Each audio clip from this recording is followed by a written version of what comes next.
Welcome to Season 4 of eCommerce Fastlane. This podcast helps resilient entrepreneurs thrive with Shopify. And now on to episode 221. You're listening to eCommerce Fastlane, the podcast show to help you build, manage, grow, and scale a successful and thriving company, powered by Shopify. Listen to real conversations with partners and subject matter experts as they share proven practical strategies, platforms, and the best Shopify apps to help you accelerate your business. The time is now for you to improve efficiencies, grow revenue, profit, and lifetime customer loyalty. Please welcome your host, startup founder and strategic advisor, Steve Hutt. You know something? Accidents can happen to your Shopify store. Maybe you installed an app and it messed up your theme, or a store collaborator deleted product images by mistake.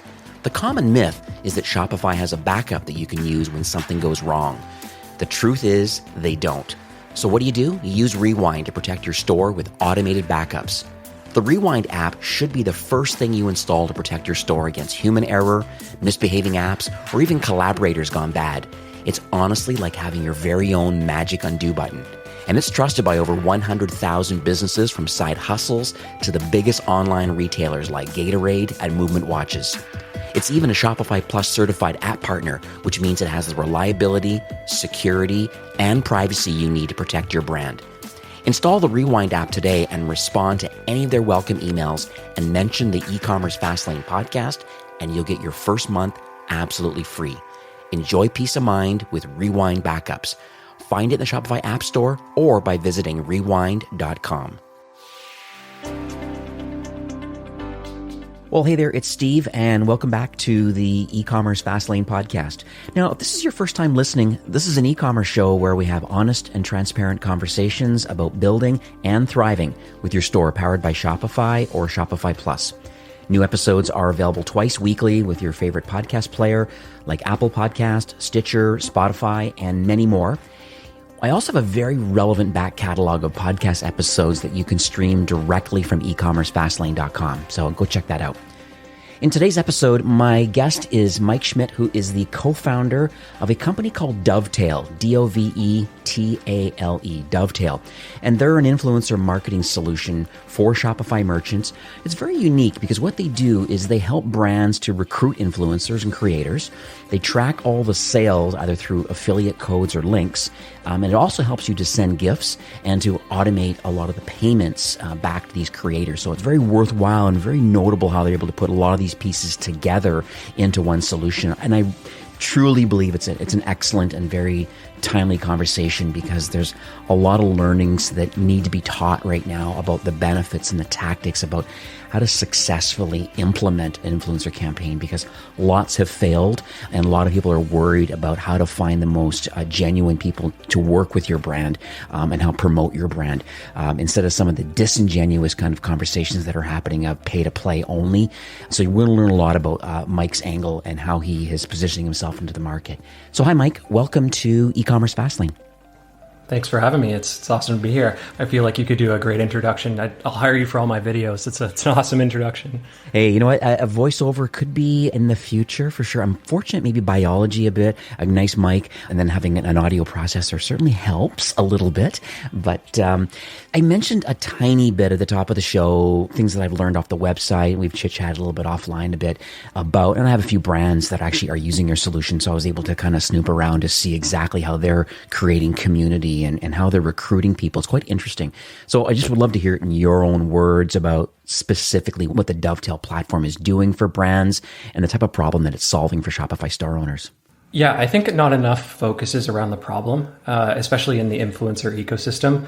And when you kind of just like break apart the influencer marketing problem as a kind of like a first principles approach, I think one of the things you'll start to realize is that everyone's just trying to grab attention. Like all of the Shopify customers are just trying to grab more attention of potential consumers for their product, right? So if you think about like the fundamental underlying business model of the internet, you just think about like attention as the business model, right? So the only reason I mention this is because I haven't really heard a lot of people talk about the problem the way that, our team talks about the problem. And everyone else kind of just like injects influencer marketing. They tell you about the solution. They're like, oh, this is what it does. This is how we do it. This is how we're different. And you, along with everyone else, probably in the Shopify ecosystem, has heard of like the 10 to 20 companies that are always kind of, fighting for the influencer platform approach, if that makes sense. So I think like just like kind of breaking it down and just like understanding the problem is just a really great place to start. And I really like this question because when you think about the attention models on Facebook or Instagram, you're paying Facebook or Instagram for the attention that they've captured, right? They've done an incredible job of just like getting people addicted to the platform. And I think like, it's an awesome business model. It's obviously proven to be great for shareholders in those companies, TikTok the same. And it makes sense for like Shopify to continue to partner with all the amazing work that those places are doing. But when you think about just like the influencer marketing problem, it's like it kind of comes into fold when you start to think about customer acquisition because you're also thinking about attention. So break it down into like two different types of merchants. I know this is a grand assumption across the Shopify merchant category, but like think about day one customers on Shopify, right? They have no customers. They have probably a support network, family, friends that are going to buy their products for the first time. And then you have like kind of an uphill battle to get your, first real customer, a customer that you don't know. And I think Shopify has like this great mindset around like getting your first sale. There's like really cute little things that happen from sounds to different things and animations in the platform. You guys have crushed it. You guys have done an amazing job of it, first off. And then the second thing is like our customers, they talk to us and they're like, influencer marketing is a really clever way to sort of get around the expensive CPMs on Facebook and Instagram, right? Because it's very expensive to go to Instagram to buy an ad these days. And you have to have the expertise to tell that story through an image or a video or a story or whatever the format is. So influencer marketing kind of encapsulates this 2-element approach when acquiring customers. Number one, influencers are great at telling stories. And number two is they have a collective audience that sits behind them that trusts things that they say.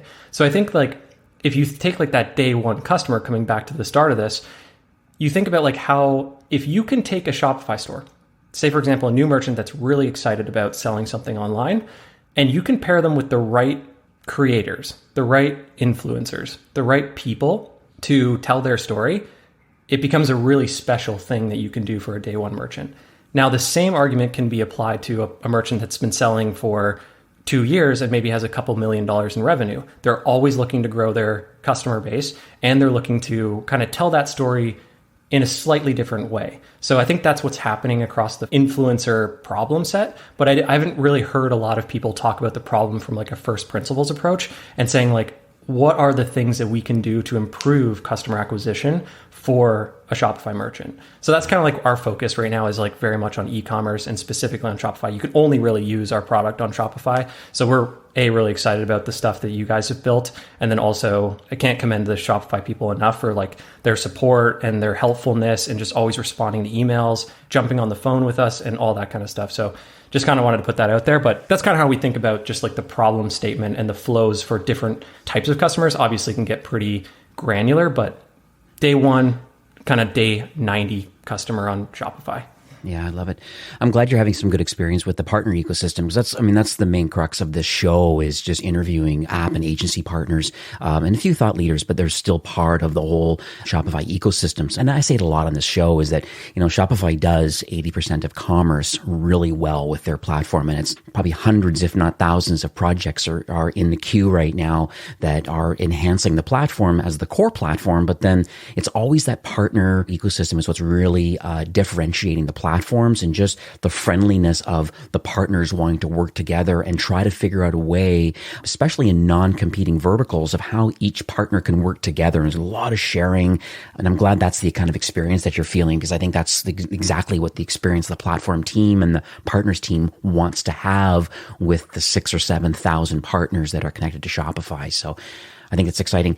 I will add one other thing to the show notes too, because there's different, maturities and people listening today, they could have a store and are dying to get their first sale. There's a lot of resources available for sure. So depending on your maturity and where you're at in your entrepreneurial journey, I'll put a link to how to get your first sale and and a really great checklist that's available just for some things to think about. And it's interesting that the influencer side, the creator side, and how building authentic relationships is part of that strategy that you need to really think about. And it's so close to being free to acquiring a new customer. just coming back to your earlier point, I never thought about Canadian as a feature. Like I was also born in Canada, and now I live in New York, of course, but like I never realized how amazing it is to deal with like a big company that feels like a small company. It is such a powerful thing that I think like you guys have done like basically our playbook for us. Merchant first, customer centric, business model, like all this kind of stuff. We just like read your stuff and we're like, okay, makes sense for our business as well. So we take a lot of the cultural pieces, try to be nice and try to be helpful. And that's like pretty much our sales process too. It's like, we're not like aggressive in sales. We're like, hey, a company comes to us and they want to learn about our solution. Can we help them? Can we not help them? Are we leading them around the wrong path? And I think there's a lot of power in just like, let's call it Canadian as a feature or Canadian as a product. I don't know, but there's a lot of power in just like being nice and helpful, I think, in that ecosystem. And again, you guys have done a great job of just building out partner ecosystems, because you guys have obviously made it very easy to build a store online, but there still are complexities to marketing, to like infrastructure, to like all the things that have been done. And there's like, I mean, I can only imagine where your roadmap is going, but like you're probably like not even 10% along the journey at Shopify, and you still feel like there's so much you can do for merchants. And I definitely see it after building in the Shopify ecosystem for the last couple of years. So let's dig into your journey a bit. I think it's always interesting why people build what they build, and I'd love to hear that story about, you know, what you believe uniquely positions you. I mean, I hear some of the feature sets. I understand the mindset around what you're building, but I would love to understand more from you. And I understand there's a co-founder also. And, you know, I'd always frame it this way. It's like, why the desire and how did you get the expertise to want to create this platform? So it's kind of started off in 2013. So I was bit by the startup bug in 2012, 2011, when I was part of a Canadian program in Toronto called the Next 36. So I always thought I was going to be kind of like in finance or do like an engineering type role. I went to school for engineering at Queen's. And then I was part of this program. My whole world kind of was upside down. I wanted to be an entrepreneur. I kind of explain entrepreneurship as like this parasite where I just can't get an idea out of my head. And it's just like the only way to cure it is to just go and do the thing that you just keep obsessing over. Because I have an obsessive complex. I just constantly think about the problems. I love thinking about problems. And then when I graduated from that program at U of T, I had just incredible mentors and people that were around me at that time that supported me and were access to things like capital and expertise and connections to people. And after that, I went back to school for 1 year. So it was kind of in between my undergrad and then I did that program at U of T. I went back to school and I was like thinking about all the problems that I could solve based on my last failure, because I had built a small company before that. And I was like, oh, how can I improve? Like, what could I do better? And it kind of just came down to team. So team was the thing that we sort of just didn't get right in the first iteration. All the people I worked with in the past were great. It's just like the pieces of the puzzle didn't fit. It doesn't always work out the way you want it to. And in 2013, I started a company called Listen. And Listen was backed by someone in not your backyard, but in probably a lot of the Shopify folks in Toronto and Montreal. Real Ventures backed us. And they were really excited about us building kind of like Instagram for music. So in the same way that Instagram could allow you to build kind of like social following around pictures and videos that you loved, we were doing the same thing around music. And the way we got to like 500,000 users, we got acquired, we went through the whole kind of like startup journey, is we got big because of influencer marketing. So we were one of the first companies to do like mobile installs and mobile acquisition through influencers on Vine. You know, we paid Shawn Mendes like $50 to do a promotion when he was doing little musical sessions with high school groups and just like at small auditoriums and stuff. So he wasn't even big. He had like 4,000 followers on Vine at the time. And, you know, we were just happy to support him. And we had built this like really robust data system on the back end where we were just like scanning for new profiles all the time. And we were like, this is something that we could productize. So short story long is like in 2014, 2015, sold the company to a holdings company in New York, which brought me from LA and Montreal to kind of splitting my time between those two areas to New York. And I was kind of just fresh off an acquisition. So I was like more comfortable than I've ever been. I've just like was excited about the new journey and like building out new products. Very quickly felt like a holdings company didn't allow me to build the products that I wanted to. It didn't empower me to do any of that. Founders of the company were really burnt out from that whole process and really excited about building something new. So like kind of the anti-burnout was like, I was burnt out from corporate America, not from startup. So we spent some time getting close to like Twitch and different companies that we wanted to kind of like align with in the future. So I launched like Twitch Music with the team at Beatport. When Silicon Valley was coming out, there's like some fun video clips of us like working with the teams, like the HBO series Silicon Valley. We were working with the producers, kind of giving them insights on how we started a company. So there's like kind of some fun anecdotes that were pulled from that show. On my Instagram feed, there's like a Mike Judge and some of the cast talking about meeting Canadians and like how we all did our laundry in the same room and stuff. So it's like hilarious. You can link that to the bottom if you want. I think it's one of the funniest things. And then in 2016, we started Dovetail after leaving corporate America. I was like 26, I guess. And I felt like I'd gone through like an MBA process, how to take company public, how to like sell company, how to raise money. And I was like, I'm ready to do this again. Really excited. And then sort of that's the journey up until Dovetail, and realizing now that I haven't told you anything about what Dovetail does. I could probably get into that, but I'll kind of pause there. No, that's great. No, thank you for sharing that. I think it just adds a little bit of context because, I understand the problem you're solving for the most part. And then it's nice to understand the history because it just, what it does? It's for those listening today, they really like to invest in the people that are part of the technology, right? And it's easy to sniff out if a brand or a founder are getting involved in SaaS because there's a recurring revenue, MRR we call it. And yes, you have to earn a living. That's fair enough, but you want to make sure, like Shopify, you want to skew the value more towards the end consumer than, look like Shopify, $29 a month, even $299 on the highest plan, on the regular core plans. It's dirt cheap for the opportunity. And there's brands doing $5 to $10 million a year on a $299 plan. So the value always needs to be pushed. And that's what I get from you is that I understand the problem and I understand of kind of what you're trying to do now and just your journey leading up to it. And now here we are with all of this strength now, this knowledge and experience now. And you're like, hey, corporate America is out as far as I'm concerned. However, I believe that I can take the knowledge that I've learned and now I can start applying it towards solving some real world problems with, the 1.5 million or 2 million entrepreneurs that are on Shopify. It's pretty wild that the opportunity is there and your platform is there to help. Yeah, exactly. That's exactly how we think about it too. We don't want to nickel and dime merchants. Like if you ask me what keeps me up at night, it's like the customer I talk to on the phone in the morning that's like having a tough time with this or has been ripped off by another platform. Like I deeply care, and I think everyone on this team deeply cares about, and I think that's the same for Shopify too, is like probably everyone cares about every merchant that's on the platform, no matter if they're day one or they're just thinking of an idea or they're selling $10 million of product per year. Like it doesn't matter to me. It's just like the commoditization of software, but also the humanization of software is happening right now. And I think there's a lot of trust that happens within the Shopify community. And I can only aspire to like be hopefully a fraction of that with our company. So let's pivot a bit into, I guess, the product itself, because like I am beginning to understand a lot more about, based on talking to you now and some of the research I've done, a couple brands that I have that are using your tool. I understand how you're positioning it. It appears to be quite a useful tool for marketers. What do you think are some of the top kind of Shopify use cases that our merchant can solve today with Dovetail? I think it's just like a combination of things. When I jump on the phone with people, or if our support team jumps on the phone with people, new customers or existing customers, we solve kind of like a couple categories of problem.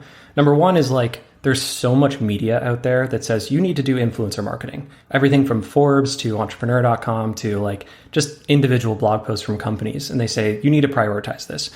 There's a lot of merchants that come to us. They're like, I don't really know what to do. I'm confused. There's a lot of stuff out there. And we're trying to normalize that. That's like one of the first things we're trying to do is like take a step back. Let's try to unlearn everything that you've learned. And let's like start with, the basics and let's get you there. Because I think that the influencer marketing world has somewhat of a tarnished viewpoint where it's like, I get kind of the basic mechanics of this thing. I, reach out to someone, I engage with them, I get them to promote my products, and then their audience will come and buy my stuff. Now, I think just like what we do is a lot different than everything else that's out there, like the things that I've seen, or at least like the founders that I've heard talk about their products. And I'm not saying they're wrong or anything else like that. I just think we're different. So influencer marketing kind of needs like a little bit of a facelift, because like when companies come to us, they're like, we want to do this. We want to acquire customers. We want to reduce our customer acquisition costs. Doesn't everybody? But I don't know where to start. And I think we check that box, but also we guide them through the best practices with a great product.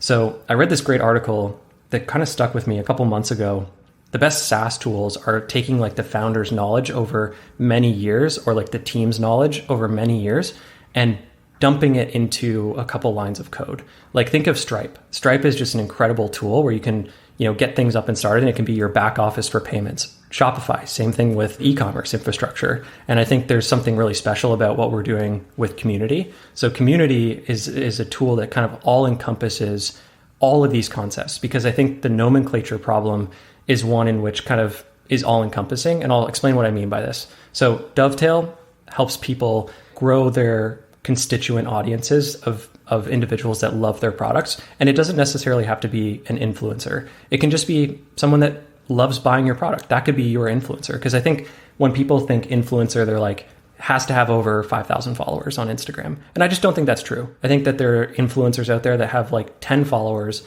and they're driving considerable sales. Take this company, Therese, that we work with, that we just released a case study on. Their most active affiliates in their community have like 1,000 followers. They're selling lots of product. Like they're going around, they're like hustling, they're building an income. Like there's a whole layer of entrepreneurship that lives below what e-commerce is doing, which is like team buying and group buying and those types of things that are happening in China that are really, really exciting for our business. But I think there's like a lot of meaning to this word community, because community encompasses influencer marketing. It encompasses affiliate marketing, insiders, super fans, beta testers, like all of these concepts that marketing teams really struggle with are going to be like we're going to be like the back office for all of that kind of stuff. So I think there's something really special that's happening in that ecosystem that we're solving for. And I'm happy to go into like the specific features, but I think just as a concept, we really need to humanize what's happening when it comes to like quote unquote affiliate marketing or gifting campaigns or seeding campaigns. I think there's a lot of stuff we can do to improve that. Yeah, I believe there's a lot of piecemeal going on out in the marketplace. And, once again, I'm not saying that there's anything wrong with some larger influencer platforms that are out there to manage these people. There's a large cost that goes along with that. So usually the human capital and the platform requires a lot of human capital to manage it, and the price. To me, I can see it being a challenge, becoming a Swiss Army knife of all things to do with like influencer marketing or community building. And, as you call it, you said, grab more attention. I mean, that's really what everyone's trying to do. I also believe that you're kind of distilling it down into some of its more basic parts, and really it just comes down to community. And I think that's the feeling that I'm getting. And when I look at a few other brands, I mean, there's one brand I look at quite a bit, Kettle and Fire, I think is one of your brands that you manage. And like they're like a phenomenal direct-to-consumer brand, that sells like these different kind of bone broths and all these different types of like options. Really incredible company, really, really well executed. And when I see how they're building their influencer campaign through your tool, I'm going to make sure I have a link in the show notes, because I have to show this. There's a few others. I know you have some case studies that I'm going to link to, but it's pretty impressive about what people are doing with your platform. And they become raving fans for Dovetail because of the incremental lift that your platform is doing for them.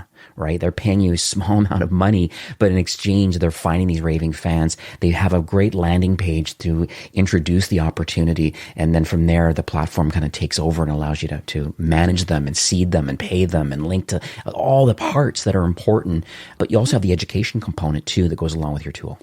Yeah. And also like the Kettle and Fire team specifically, like every time we jump on the phone with those team members, it's always like, those guys are amazing. And I think like just for listeners that are kind of trying to become like these staple Shopify examples or like trying to grow their brand, one huge piece of advice I have for just like any merchant that's on Shopify is coming back to one of the first points is like, just like present the problems nicely, because I think like Nick on their team is an incredible marketer. He's super smart, don't get me wrong, but like his superpower is like, here's the problem we have with Dovetail today. Can you guys like please go fix this? And he presents it in like a friendly way. There's a lot of power in that, because like I'm going to stay up extra long to like do that thing for you because I want to like make sure things are right. But if someone messages me and I'm like in a kind of an aggressive tone or something like that, which as a SaaS founder, I've gotten plenty of those, and probably you guys have as well, but it's just like sort of killing them with kindness. And then also just if you are kind with feedback, that's like the number one way of getting things done. So, shout out to Nick and the team, the Kettle and Fire team, because they're awesome at doing this. And I think, the Brevity team is awesome at doing this. The Necessaire team is awesome. Moxie Lash, Live Pure, Italic, Nordgreen, SolGuard, like these companies are great.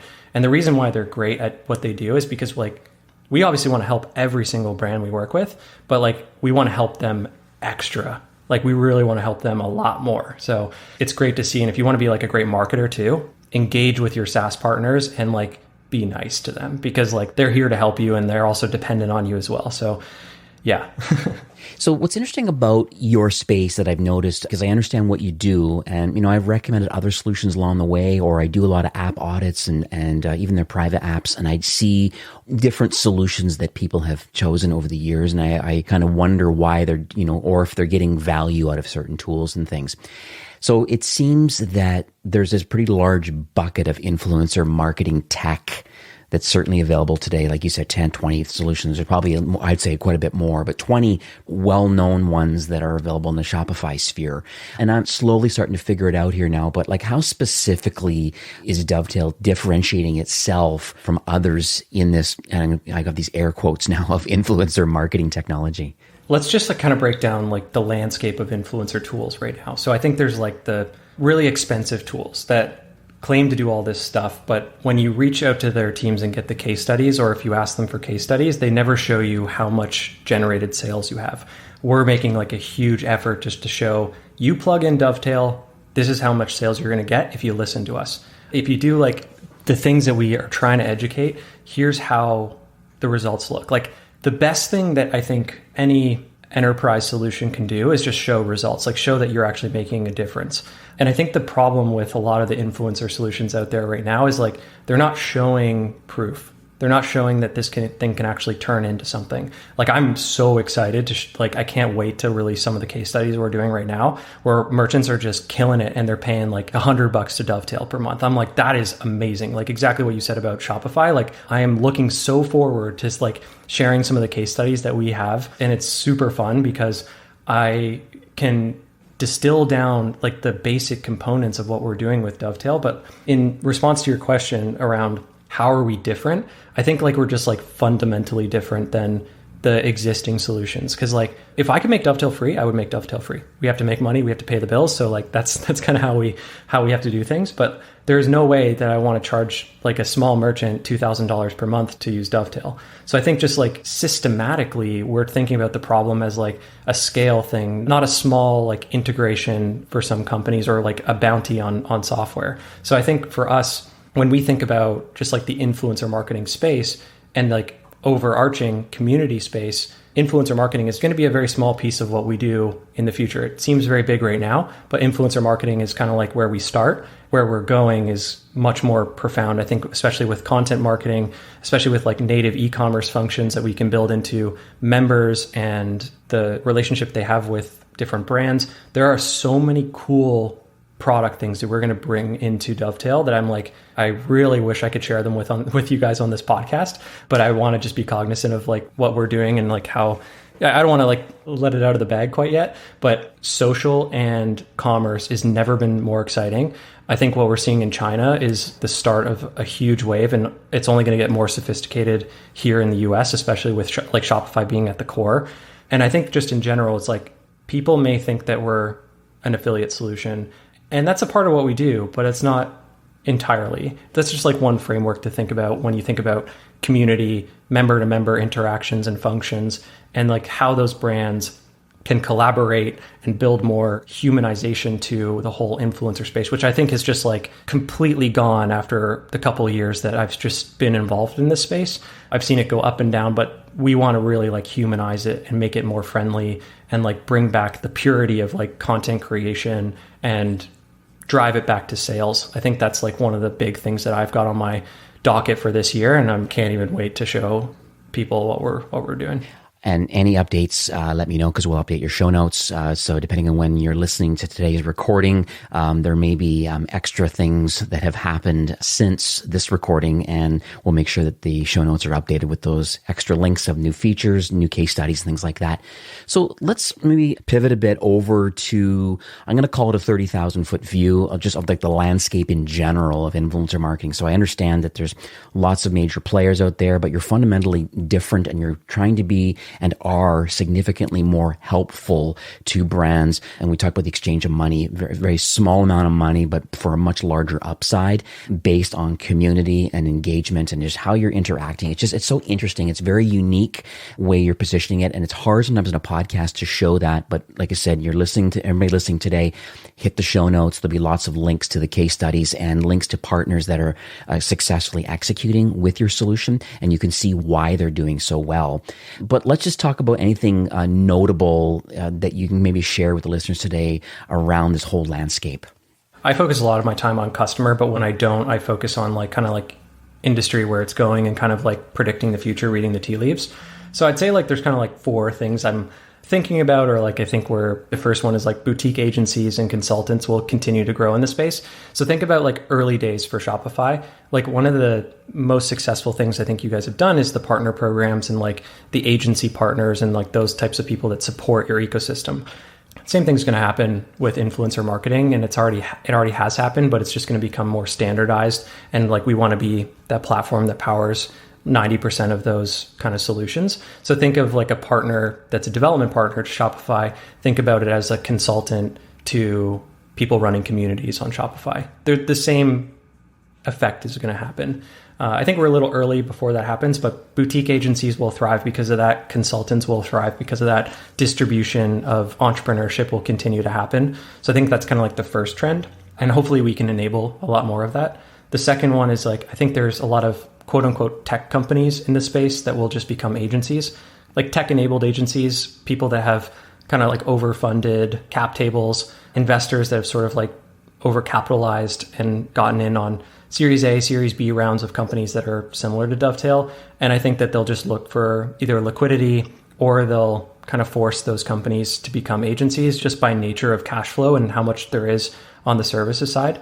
I think there's also kind of a growing effort, kind of third prediction or third trend is the overpriced tools will be forced to kind of bring their prices down, but they'll also be forced to show results. So I think that's going to be particularly painful for a lot of them, because a lot of them have just worked with big brands. If you're working with L'Oreal, P&G, or anyone that's not a Shopify native brand, sometimes results, direct revenue is not the main focus, but for a Shopify store, number one focus.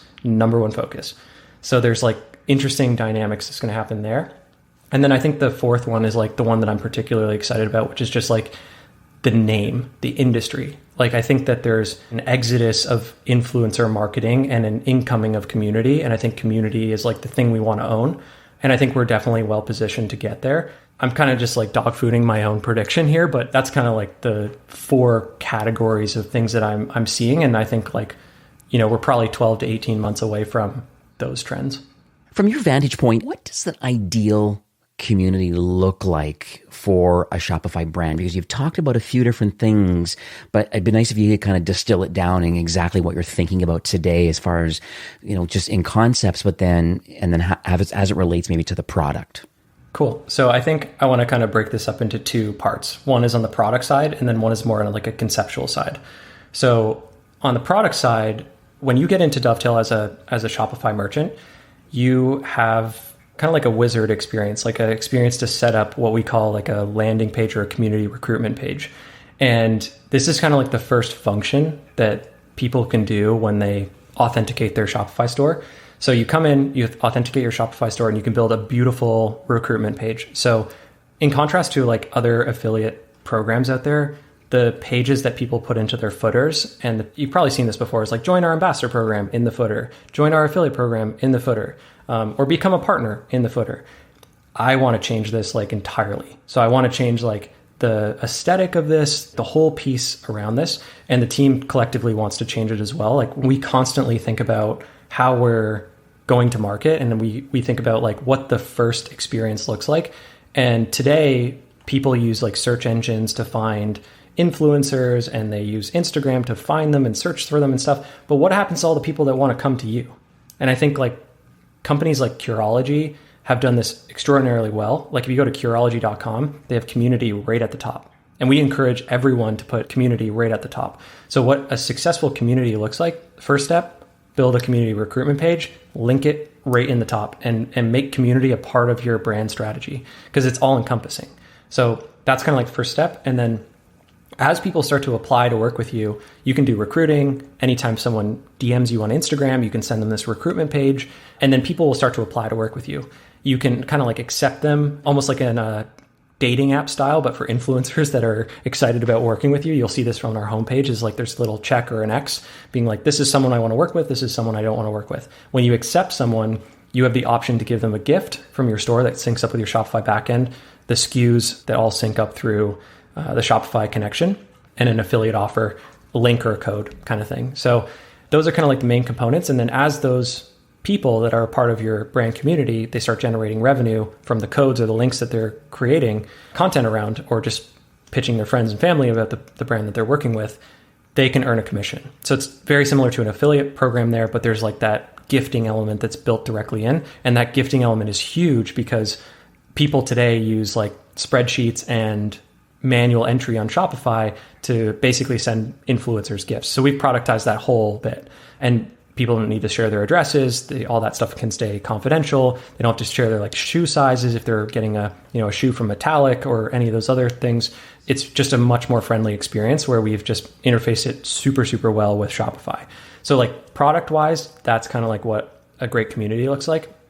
And then I think like a power tool on top of that is just using Klaviyo and Dovetail in combination to find the right people, and then reaching out to people en masse from a recruitment standpoint. So I've seen brands do a really good job of like messaging like 100 people per week that kind of fit the sweet spot and saying like, hey, we encourage you to apply to community. This is where we keep our application portal. They put the Dovetail link in there, and then basically you can kind of go on and just start actively recruiting, because that's what's going to help.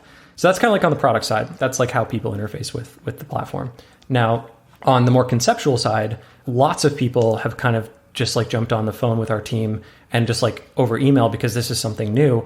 And we've done a lot of like kind of strategic thinking about like where we're positioned. So we think like the perfect community is somewhere between Dunbar's number and 1,000 true fans. And the reason why we think that is because maintaining connection with 150 people, Dunbar's number, is quite hard. It's like the theoretical limit on maintaining relationships, other than if you're JD Rockefeller or some other mastermind of communication. So the reason why we picked between 150 and 1,000 true fans is because if you hire more people on your marketing team, then they can maintain these relationships. The worst thing about affiliate programs today is that they are really exciting within the first 30 days, and then they start dropping off because people just stop communicating with their affiliates. There's a lot of exciting things that we're doing around just maintaining relationships with your community. And I think there's like in this conceptual bucket as well, it's quality over quantity. You don't want to like get a ton of influencers in and just like build a negative reputation if they're not generating income or if they don't feel empowerment around the brand, those types of things. And I think like also to build a great community on Dovetail, the team members that are involved in the community creation need to get involved. Zara Tish over at Therese, she's the co-founder and CEO. She spends time every month with her community members, and her community members love it. I sat as a fly on the wall, didn't say a word. And I'm like, this is an incredible example of how to do community right. And I think there's just like a lot of power in just like how she does it and like how we're going to enable merchants in the future to do this.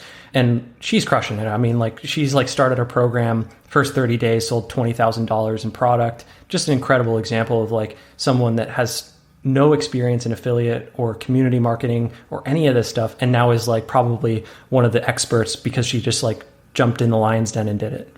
This is fabulous. Once again, I'm going to have these links in the show notes. What's interesting when you talk about, I'm also going to have a link to 1,000 True Fans, because I think it was an original article that was from quite a ways back. And I remember skimming this article. I think it was in 2008. I think it was released, talking about this popularity of number of fans and then the product. And it's so interesting where 1,000 True Fans really is kind of a sweet spot for, or at least an aspirational sweet spot for growth on a brand, because you start off small for sure. And I think that's what the community part of it is. But when you're hands-on, like you said, in the lion's den, kind of working it with a North Star of thinking about how do I get to 1,000 true fans, and then they're going to share, and then the virality and the word of mouth that happens after that.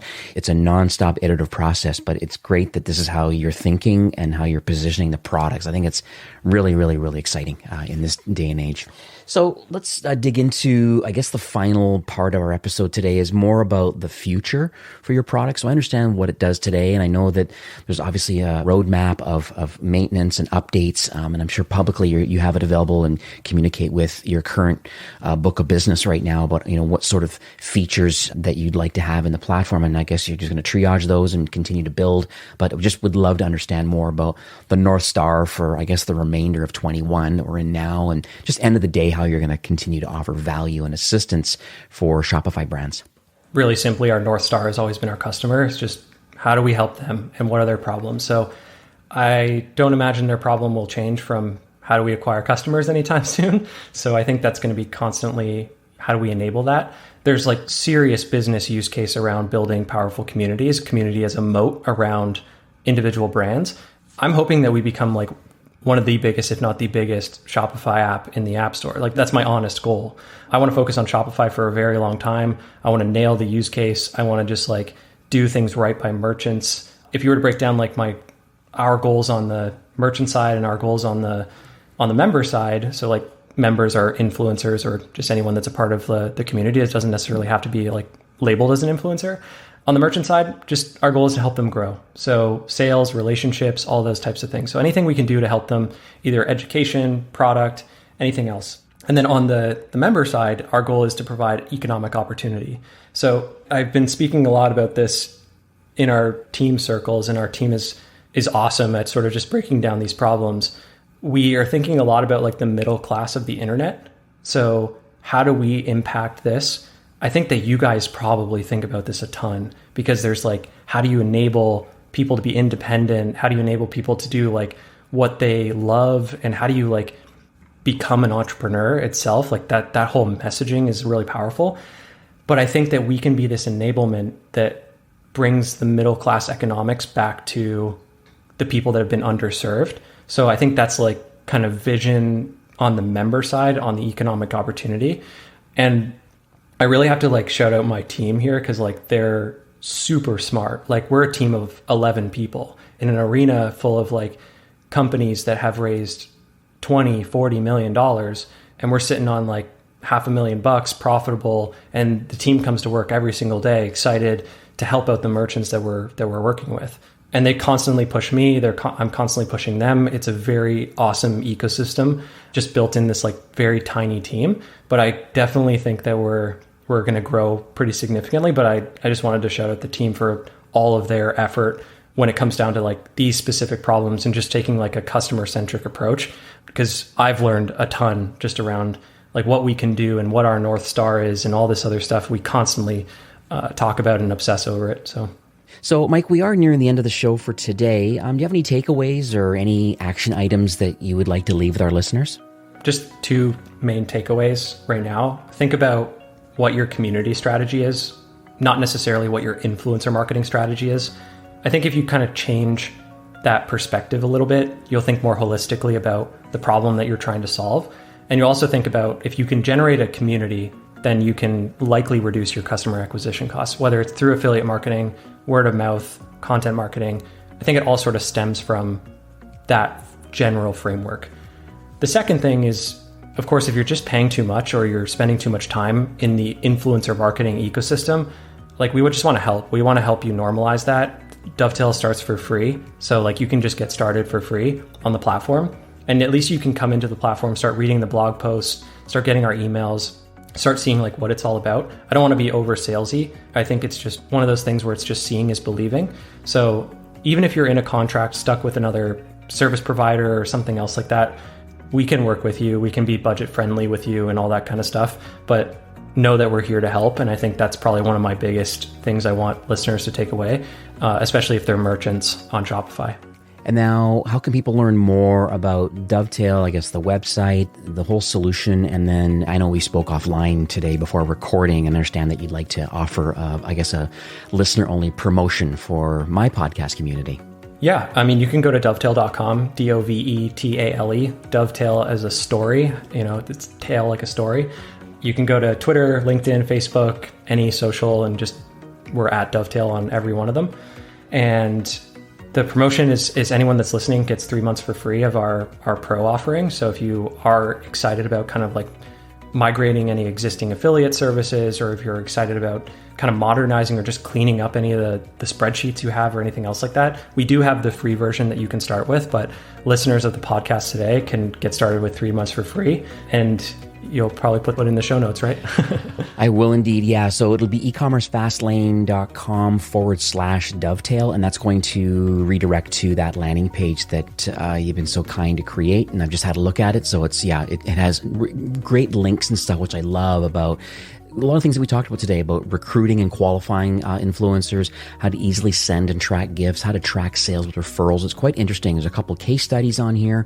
I really think it's very notable that you have also divided up the community in what you're calling kind of segmented communities under beauty or fashion or food and beverage, animals and consumer goods. So it's interesting how you've organized it that way. So no matter where you're at and whatever kind of brand that you have, there will be a case study and you'll be able to link certainly to a live instance of this solution being used. So I think it's just nice to be inspired by others. And I think that's the whole benefit of kind of entrepreneurship. It really is kind of paying it forward a bit. And I think a lot of these people have maybe could be further ahead in their journey and they're executing with your platform and are reaping the rewards of success. But there's also those that are just maybe not happy with their influencer program they're trying to implement now or they want to implement. And it sounds like with your free plan and or in this case, like a 90 days to take the full solution for a spin, I think it's fantastic. I think people should take advantage of it.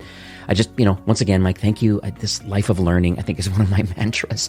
It's just, I got to be a constant learner, and I really massively appreciate from today's recording. I feel that, you really are in tight alignment with Shopify, with really wanting to help, brands improve efficiencies and grow revenue and definitely build this lifetime value and lifetime customer loyalty through these ambassadors and raving fans, all because of community. And I just want to thank you for coming on the show today, sharing your knowledge and your vision. I wish you awesome success. And like I said, anytime in the future that you have any updates, just send me an email and we'll make sure your show notes are updated.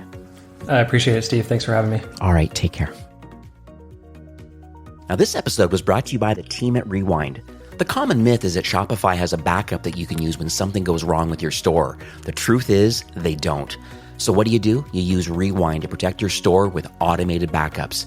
The Rewind app should be the first thing you install to protect your store against human error, misbehaving apps, or even collaborators gone bad. It's like having your very own magic undo button. It's trusted by over 100,000 businesses, large and small. So enjoy peace of mind and install the Rewind app today. And make sure to respond to any of their welcome emails and mention the eCommerce Fastlane podcast, and you'll get your first month absolutely free.